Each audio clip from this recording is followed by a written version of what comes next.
Today, we're going to present our summative assessment 2. The first part is the Sustainable Development Goals. Let's start with the Netherlands. Netherlands currently ranks 11 among 165 countries with a score of 81.6 over 100. The Netherlands' action towards SDGs environmental dimension primarily focuses on SDGs 2, 6, 7, 9, 11, 12, 13, 14, and 15. The country achieved SDG on no poverty. There are still challenges remaining like decent work and economic growth, industry, innovation, and infrastructure with the data of moderately improving on these SDGs.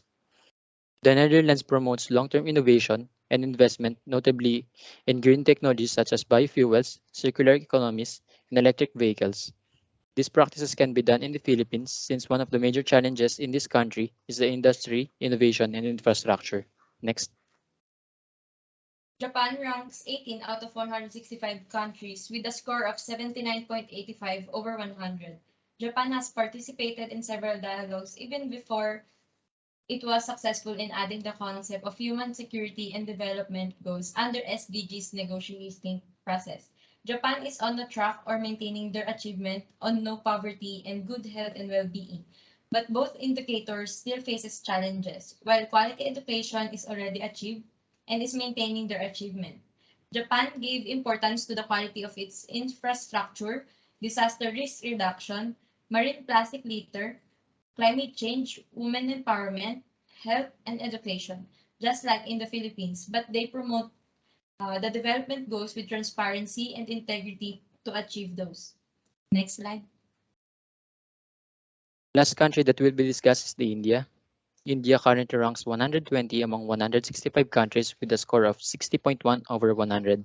The major challenges in India are reduced inequalities, gender equality, and life on land.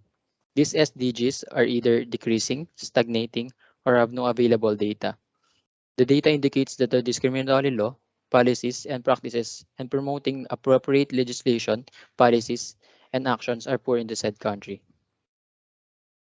India implemented solar energy, enhanced energy efficiency, sustainable habitats, water sustaining Himalayan ecosystem, and encouraged strategic knowledge for climate change. Next. For the comparison and analysis, countries faces different challenges but aiming for similar goals in order to conduct a more holistic approach in designing inclusive solutions that takes the SDG indicators into account when planning, constructing, and building for people's health, safety, and well-being. Next slide, please. For the next part, we are about to discuss Region 7, Central Visayas. The Central Visayas is using connectivity to sustain the development of the region. It is to promote the integration, the reduction of poverty, as well as the increase of opportunities provided to the inhabitants. Another is the spatial development, such as upgrading the road networks, any forms of transportation either by land, air, or water. The region's tourism business districts or process outsourcing, information technology, along with the construction or architecture are the major drivers of growth in the region. The examples are New Cebu International Container Port and New Bohol Airport in Panglao Island and many more. For the SDG has a broader scope than Millennium Goals because it includes economic growth, social inclusion, and environmental protection in addition to social issues. Just like in Cebu, they hosted workshop, training, and seminar about sustainable development.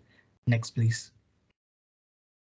And this is the SDG of the Philippines, Region 7, Central Visayas, which illustrates the overall performance.